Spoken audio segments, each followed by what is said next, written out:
I have given you ample time to talk about this, right? I even heard that. What are we going to do if we have done talking about it?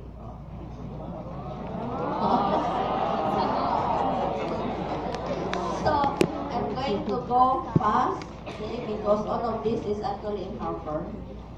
Okay. I will just be emphasizing things. So, this is what we're gonna go through. So, the first question asked is, what is the difference between a common and an unusual or derived amino acid? So when you say common, there is a specific codon on the genetic code. Okay, then there are 20 codons that will specify, not 20, more than 20 codons. Some is one-on-one, other is 3 codon to a specific amino acid. Basta there are specific codon in the genetic code, then it is a common amino acid. Then there are 20 amino acids. So how many na ang amino acid? 21. 21 already. Okay? Amino acid that is found in the mammalian protein. The 21st amino acid is known as your selenocysteine. So there are 25 proteins that has selenocysteine. The derived amino acid or the unusual amino acid that is present as part of the polypeptide chains come about due to post-translational modification. Meaning to say, the native protein has been formed, then change will happen on a specific amino acid residue. So that is post-translational. Example, a very good example would be your 4-hydroxyproline and 4-hydroxylysine. This is in the book. Okay, so this is part of your collagen. These two modification on the prolyl and lysyl residue is very important, okay, because it will give you the structure of your collagen. Then for glycogen phosphorylase, which is an enzyme, okay, that will act on glycogen to release glucose, the serine will be phosphorylated and it will affect the enzyme activity. Okay, then the gamma carboxyglutamic residue, okay, you need your vitamin K to put in the another carboxyl group on your glutamate residue, which already has one on the side chain, right? So you have to put another one. The reason for this is to make this more negative to attract calcium for clotting purposes. So it has something to do with clotting, okay? Those are just very few examples. Okay. So all peptides, you need not copy this, you should know this now. All peptides and polypeptides are polymers of L-alpha amino acid.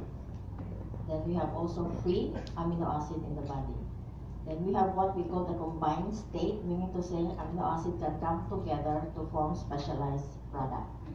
And we will go into this in the metabolism. A very good example would be creatine, okay, and heme.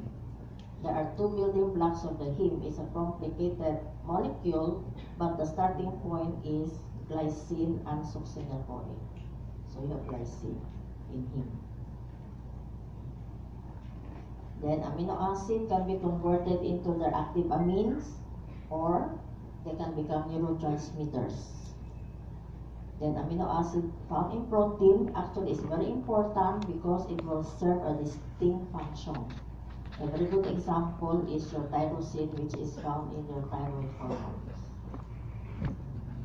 And glycine and glutamate per se is actually also a neurotransmitters. Okay. If you want to copy, you copy. Never mind about this one. This one. Because we will take this up on later. Saan? Okay? Hindi namin makita. This one. Transmitter. Okay? So we will now go to the structure. Okay. This is the alpha carbon. This is the alpha amino group. This is the alpha carboxylic group. This is the R group, and then the alpha hydrogen. So this is that one. So this is what we call a tetrahedral carbon or a chiral or asymmetric carbon. What does it mean? 1, 2, 3, and 4. They are not the same. Right? Okay. So they are not the same. The 4 substituent group attached to the alpha carbon is not the same. That's why it's a chiral carbon. So it is tetrahedral, so 4 attachments. And then it will have handedness and, that should be an N, stereoisomerism. Okay.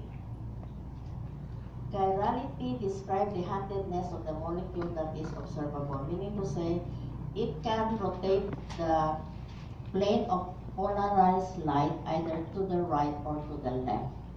I have noticed that Lippincott used the capital letter L and capital letter D. That is wrong. If it is this one, it should be small d and small l. Follow? Because this is about the rotations of the plane of polarized light. The reason why it can do that is because it is a chiral carbon.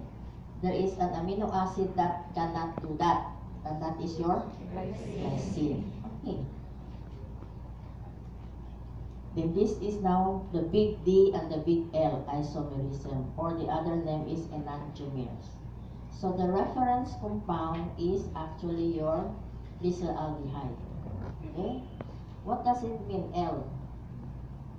You look at the alpha amino group where it is found. It is on the left side. Okay? That's why it is L amino acid. Why are we pointing this out? Because all amino acid residue in the mammalian protein are in the L isomers. There is no D alpha amino acid in the mammalian protein.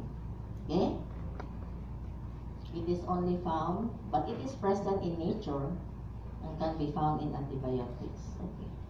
There is a lot of things that has been mentioned in the 30th edition. Even the extraterrestrial thingy. So never mind that. Okay. The meteorite from outer space. They are saying that that is how we become. Okay. So the 20 amino acid is distinguished by the R group. So all have the same 3 substituents. They differ only on the chemical nature of the R group. So it is easily differentiated, or this is the most convenient way of differentiating them based on the R group chemical nature, whether the amino acid is hydrophobic or hydrophilic. So if it is hydrophilic, then it should be polar, which may be charged or uncharged. Okay, you know that. So this is hydrophobic, this is polar uncharged, and this is negative acidic amino acid. So I hope I told you that you have to be familiar with your amino acid, because my question is trying to find out if you are familiar with your amino acid. Okay? Let's take a look. So glycine, as I said, can be polar or non-polar, so let's not argue about it. What we want to know about glycine is it is not chiral, the carbon, that's one. It cannot rotate the plane of polarized light because you have 2H. And it is the smallest. So what can it do? It can bend. Okay? Then, so these are now your alkyl R group. Alanine, valine, leucine, methionine, and isoleucine. There are 3 of them that are branch looking.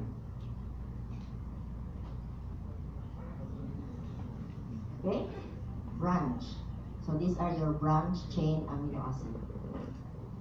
Follow me? Okay? So valine, leucine, and isoleucine, you take a look at the R group. This is straight on, single lang. So these are your branch chain amino acid, valine, leucine, and isoleucine. Then aromatic R group has the benzene ring. Okay? But as we said, because of the OH here, the pyroxene actually can also be polar uncharged. It depends on the pH. Then we have here polar uncharged would be your serine, threonine, cysteine, then proline, asparagine, and glutamine. Sometimes proline, I don't know. I think some book also consider this as hydrophobic, so we will not argue about that. Okay. Why are these polar? What do they have in common? This one is the OH group.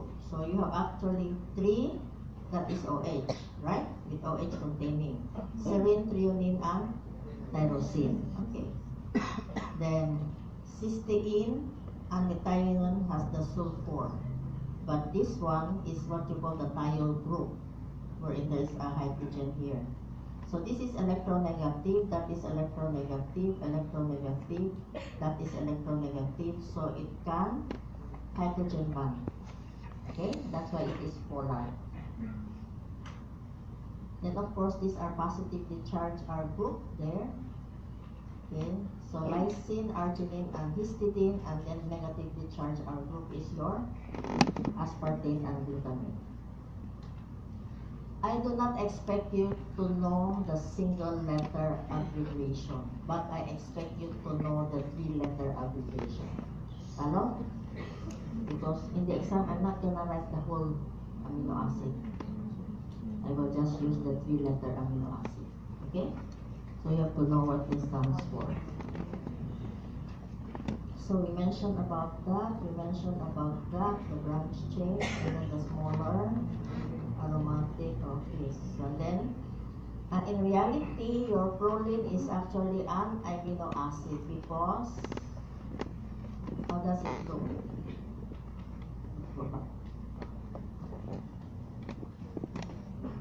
Where is your proline? The R group is attached actually to your alpha amino. It forms a pyrrolidine ring. Okay, so it is actually not an amino acid but an amino acid. Okay, let's take a look at selenocysteine. So that is the 3-letter SEC, that is the 1-letter D. So it looks actually like a cysteine. Instead of SH, that is a selenium and then H. Okay, so that is the formula. So why is this 21st? Why not a derived amino acid? Because this is formed. Because this can be inserted, it is somewhat complicated in the synthesis of putting in the cysteine into the polypeptide chain. So it has an unusual tRNA. So this is done during translation, not after translation. That's why they are considering that as a 21st amino acid. Okay?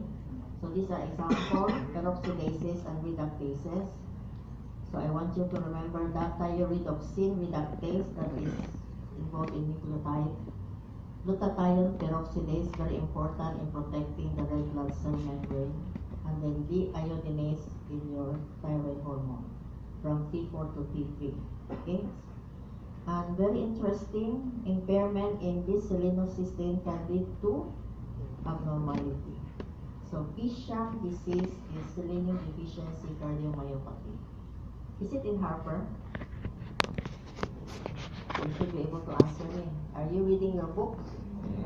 Oh, is it in Harper? Are you sure? So you copy this one. So that you will know. What if it will come out in the exam? What if? Okay, the examination of a particular topic will involve exam now, exam in the unit, exam in the bi-monthly, exam in the final. Okay? It doesn't mean that it did not come out on Monday, and it will not come out anymore. Because there is still the unit exam, the bi-monthly exam, and the final exam. Okay? So moving on. Okay, I'm going to go fast here because I have been explaining this one now. So the alpha carboxylic and the alpha amino group are capable of ionizing, okay, as well as the acidic and the basic R group. So you have that one. So there are these two weakly acidic group, the alpha carboxylic and the alpha amino group. Okay. So the acidic strength okay, of the carboxyl amino ionizable group is defined by the association constant or the Ka, which become your pKa. Okay, negative log of the association constant. So I want you to remember only these two. At pH 7.4, the carboxyl is 2 to 3. That's why it is not protonated. Diba? I explained that already. And then the amino is still protonated because the pK value is 9 to 10. So it is not yet released. So as you keep on adding sodium hydroxide, let's say it is now pH 12. Then this will be unprotonated. Okay, that's why at extreme acidic environment, the amino acid and protein are positively charged. And the extreme alkali environment, they will be negatively charged. Okay, and it has something to do with the ionizable or association constant, the pK value. At the PI, when the amino acid or protein has no net charge, then that particular pH environment is referred to as the isoelectric point or the PI. Okay? And if it is an amino acid, it is called the sweeter ion. So I'm not gonna go into this. You have to know how to do that. Okay? So the net charge of any amino acid, peptide, or protein obviously will depend on the pH of the environment. As the pH of the solution or a protein changes, then so does the net charge. Okay, so you can manipulate. That is why you can manipulate in purification and separation with the knowledge. So charge group of an amino acid, even though it is hydrophobic, you have positive charge at the alpha amino and negative charge at the alpha carboxylate. That's why it is charged, okay? And the reason why it is soluble in polar solvent, because of the charges. And it has a high melting point because you need high energy to disrupt the ionic forces when they come together to form your crystalline. Okay. The nature of the amino acid R group and its ability to form non-covalent interaction and covalent bond dictate the structure-function relationship of peptide and protein. Non-covalent interaction, what are they? Hydrogen bonding, hydrophobic interaction, salt bond or ionic interaction. Right? Do we miss anything? No more? Covalent bond is your disulfide bond. Okay. So it has something to do with the R group, the structure and functions of the protein. Obviously, hydrophilic is found at the periphery. Okay, hydrophilic, exterior of the protein. Then the imidazole wing of histidine, pK of 6, so it can act as a good buffer. And hemoglobin has a lot of histidine. Okay? That's why hemoglobin is a buffer. Then it can also be found in the reactive or the active site of your enzyme. Primary alcohol of serine and thiol group, which is cysteine, can also be found in your for enzymatic catalysis. And it is the thiol of cysteine that come together that form your covalent disulfide bond. Okay? So I want you to read very carefully that part of the book about the functions of the R group. So all of that is in the book. So the OH can be attached with a carbohydrate, so it becomes glycoprotein. Okay, the protein has a carbohydrate component. Or it can attach with the phosphate group, so it becomes a phosphoprotein. Importantly is your phosphoserine that was shown before, and it will affect your enzyme activity.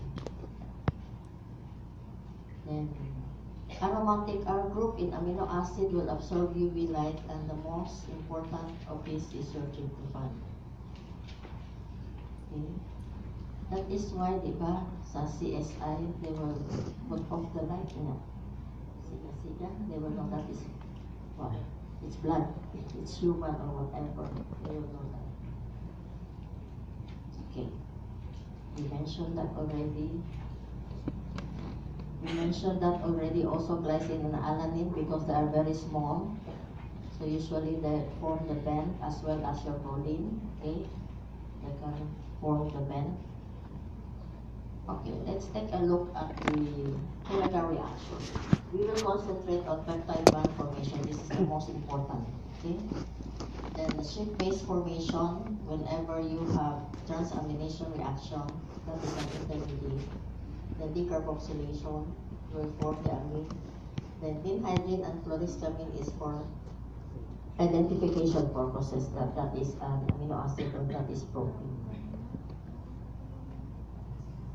So let's take a look at vinhydrin. The reaction involved is oxidative decarboxylation. Okay. So all will give you a Roman purple compound. Then proline, it is not actually an amino acid but an amino acid will give you a yellow compound at different absorbance level. Okay. Chlorhistamine interactions is more sensitive because it will give you a glowing compound. So it will act on the primary amines, on your alpha amino group. It is 10 to 100 times more sensitive, okay, than your vinhydrin. Do not copy the structural formula.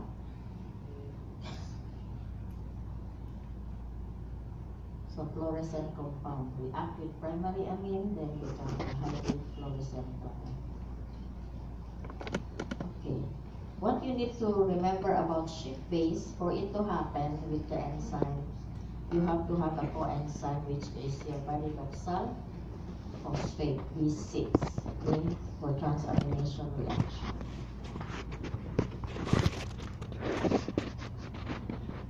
When you decarboxylate, you remove a carbon dioxide, and that is the carbon dioxide of the alpha carboxylate group. So if it is glutamate, it becomes gamma. If it is histidine, it becomes histamine. So that is by decarboxylation. Then you also have your PLP, so it can also form shift base. Okay. Let's concentrate on peptide bond formation. So condensation of the carboxylate of one and the amino group, then second or the next, with elimination of water. See? Good.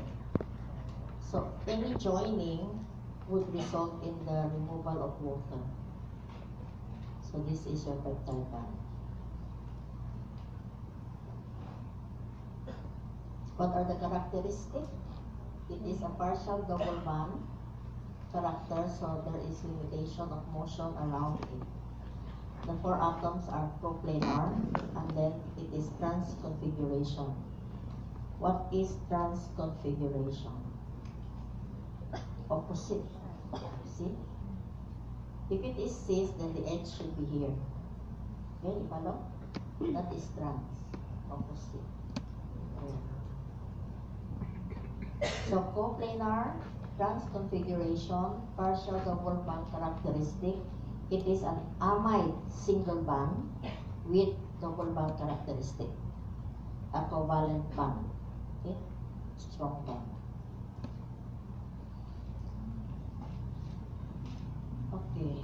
I will just show you na lang the picture. I will not explain anymore. I will explain na later with protein. So what you need to remember about the name is, do not be confused. If it is the anode, it is positively charged, so it will attract negative. If it is the cathode, it is negatively charged, it will attract the positive. Okay? Because you're making anode, a negative tingalini. It will actually attract negative.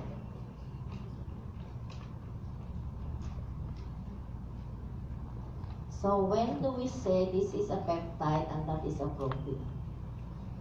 So if the molecular weight is less than 5,000 or the length of the polypeptide chain is less than 50 amino acid residues, then it's a peptide. Okay? So they are prominent in the neuroendocrine system, either as a hormone releasing factor, as a neuromodulator, or a transmitter. Okay? So neuroendocrine system. So these are the examples. Glutathione is a tripeptide and is a very important tripeptide. These are the functions. I want you to copy that.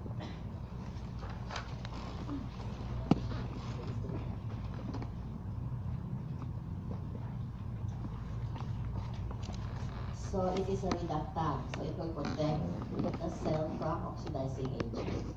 It is involved in conjugation of drugs. If drugs are conjugated, it becomes more water soluble, so it is excreted out. Even for amino transport across the cell membrane, the cycle is known as gamma glutamine cycle. Okay, because you have your glutamine here. And then of course, cofactor in certain enzymatic reactions. And of course, what is this one? Aid in the rearrangement of your protein disulfide bond. That is what in protein. Referring to what event in your protein? Protein folding. Diba you have a disulfide isomerase? Yes or no? Okay. Meaning to say, the protein will, try to fold in such a way that the right cysteine residue is the one that come together to form the disulfide bond. Because you have a lot of cysteine residue also in the polypeptide chain. Not all of them will come together to form a disulfide bond. Okay? So glutathione is gamma-glutamyl cysteine glycine. Proenkephaline is penta 5. So this is a natural analgesic. Okay? So it will mimic the actions of morphine. So something to do with pain. Okay? So it will actually reduce the pain. According to them, if you exercise a lot, you feel good because this will be released. Morphine like. Morphine like. This is in the limb. Okay. Angiotensin, there is the 1 and the 2. So it is an octapeptide, but more importantly, what is it for? The 2. Okay. For vasoconstriction and has something to do with your blood pressure. Okay. So this is a thyrotropin releasing, again a tripeptide, antidiuretic hormone. Glucagon is involved in carbohydrate metabolism. What instances will glucagon be stimulated to be secreted by your alpha? When there is hypoglycemia. Substance P is an 11 amino acid polypeptide. So again, has something to do with pain. Okay? So those are just example of your peptides. Let's go very quickly now. Okay, I want you to remember this. Nothing in the cell works without protein. Why? The membrane protein will join hand with the fibrous protein of the cytoplasm and the extracellular matrix to keep the cell and tissue in shape. Okay? That will give you the different shape of the tissue and then the cell. The enzyme is very important for the metabolic reaction. Without enzymes, we as human beings cannot really function. Because if the metabolic pathway is very slow, we cannot actually function. That's why enzyme is very important. And then you have your DNA binding protein that will regulate now the expression of your gene. So in reality, whatever is the set of protein that is found in a particular cell will dictate what is the function of that cell. Okay? That's why proteins are very important. Based on composition, you know that simple, when you hydrolyze, the product are amino acid. complex when you hydrolyze amino acid plus something else. That something else is what you call your prosthetic group. And then the other one is your apoptotic. And it has a lot of functions, and based on the shape, it can be fibrous or globular. Okay. So globular is more compact because it's globule. Then usually it has more important function, like so. But the fibrous is more on structural function. Okay? So this is what I want you to remember. Okay. You're familiar with all of this. This is actually protein in the lens, basically. Hemoglobin, what is transported in hemoglobin? Okay, oxygen. Albumin.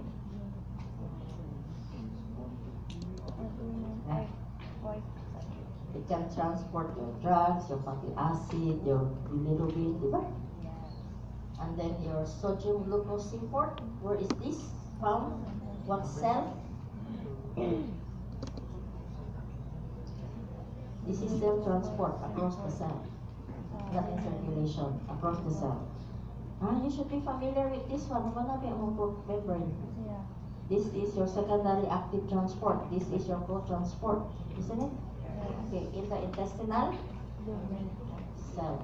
Okay. Contraction, then storage. Okay, myoglobin is a storage. It will store what? Oxygen.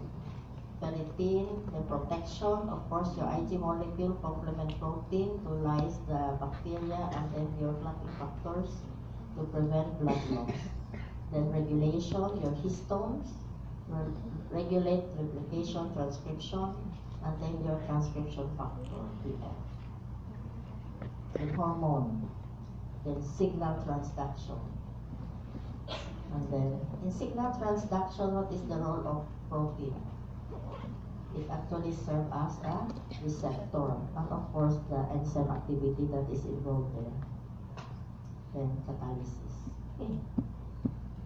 Do you need to copy this? I don't think you need to copy this.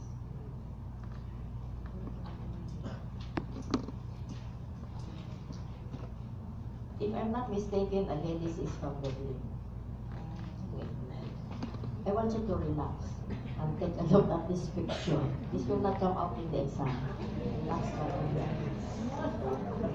This is the life cycle of a hypothetical protein. So what happened? You have your amino acid here, okay? Amino acid, so that is translation, okay? You need your ribosomes, you need your mRNA, you need all of your RNAs there. Then it will have to fold, then processing, modification, and then it will have its action, let's say it's an enzyme, and then it will die, aging. Then this is your proteasome actually, because you have your ubiquitination happening there. Then it will be degraded, then it will come back, and then that's a cycle. Okay? If it is not degraded further, then it will become another protein. Okay. Primary, secondary, tertiary, quaternary. What is the difference between primary and quaternary?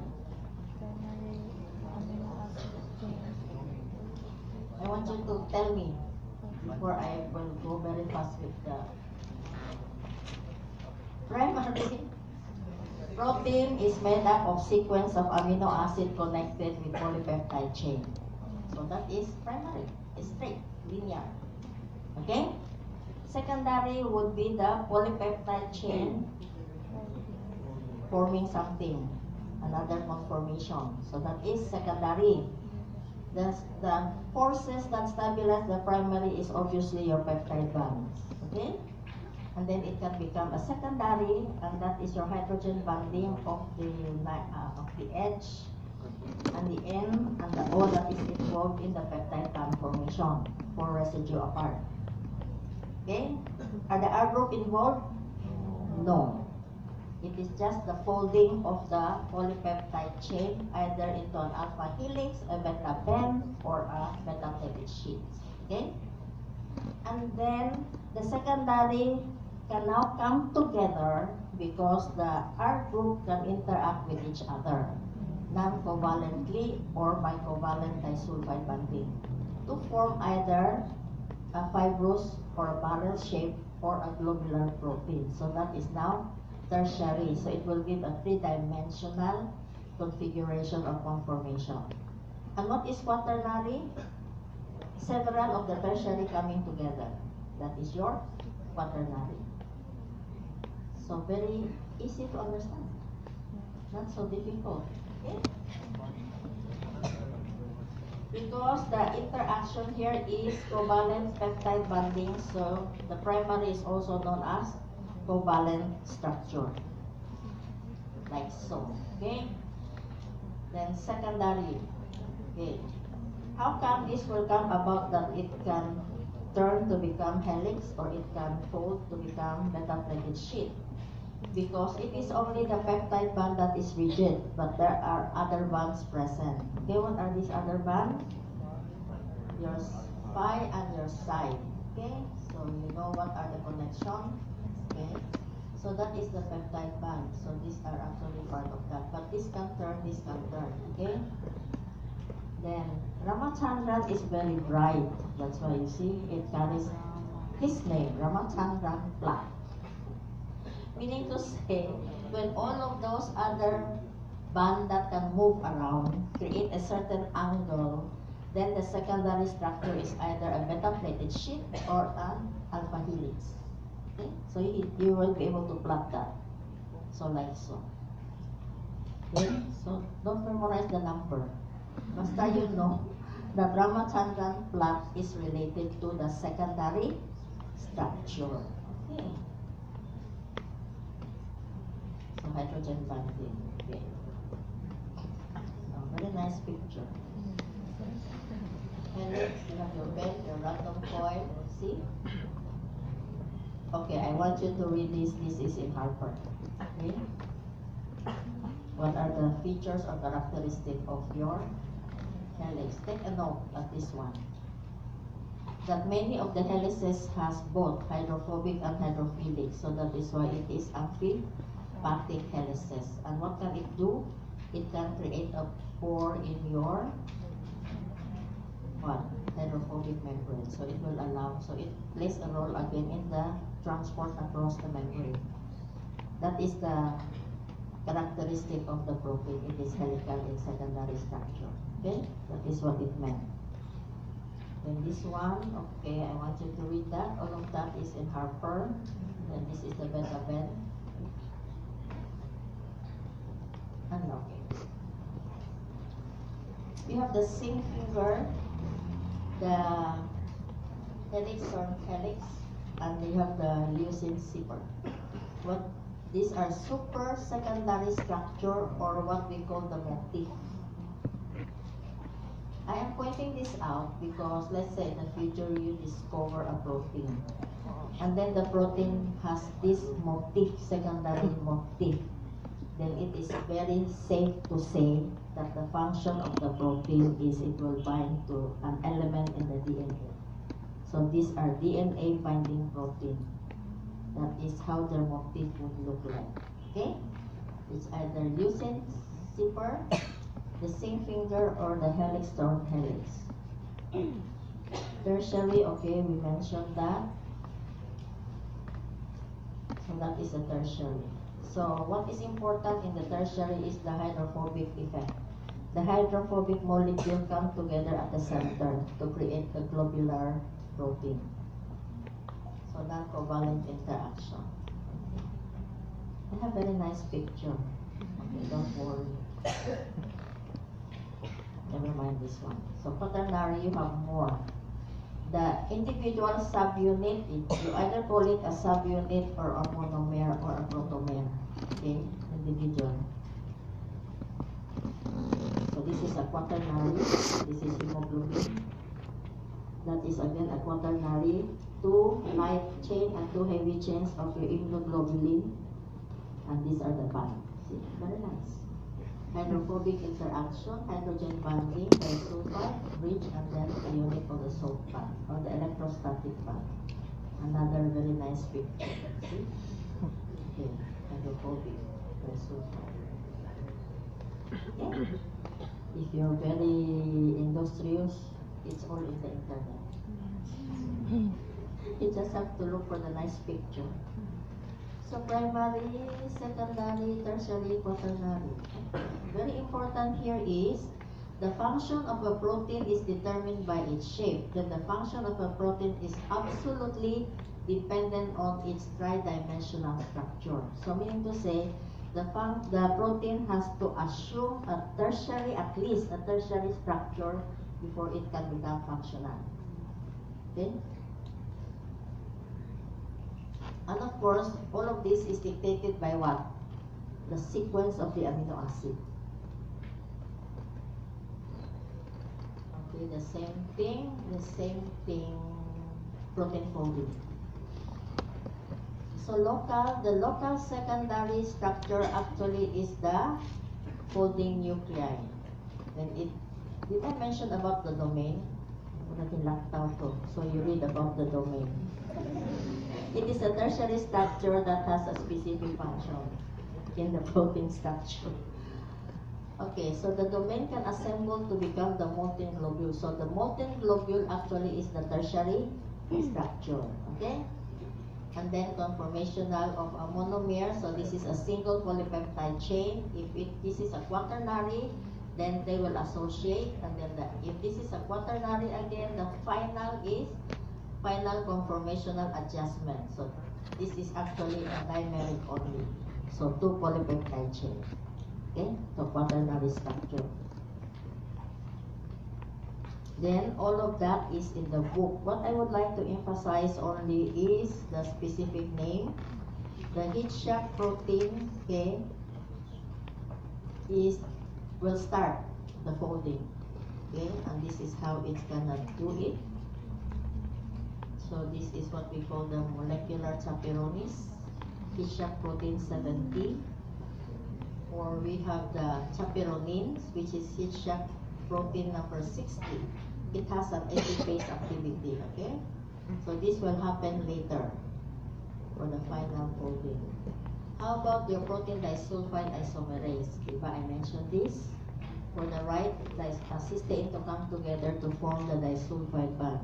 How about your proline cis-trans isomerase? So meaning to say, a cis configuration of the peptide bond can happen if one of the connecting amino acid residue is a proline. So it can become a cis. You follow? Okay. So the trans is for the other, but some of the proline will carry the cis configuration because it is already very bulky, because it is part man of the peptide bonding, right? Okay. Any question about this one? Infectious agent. The prion disease, there is a name in the New Harper. Actually, I have a book about this person. He received a Nobel Prize for discovering what prions is all about. So this is normal, the cellular prion protein. This is the Staphylococcus in sheep. This is the abnormal. So there are actually transmembrane glycoprotein. Okay, that is the normal. There are transmembrane glycoprotein found in the nerve and in the stem cells of the blood cell. So normally there are alpha helix. So it is soluble, all of that. But then when they are transformed to become beta-plated sheet, then that is when problems will happen. Because this one is sort of, when it is transformed to become like that, this become infectious. It will change all the other prion proteins. And that is the problem. Here. See, it will act as a seed, okay? Then you will now have your amyloid formation.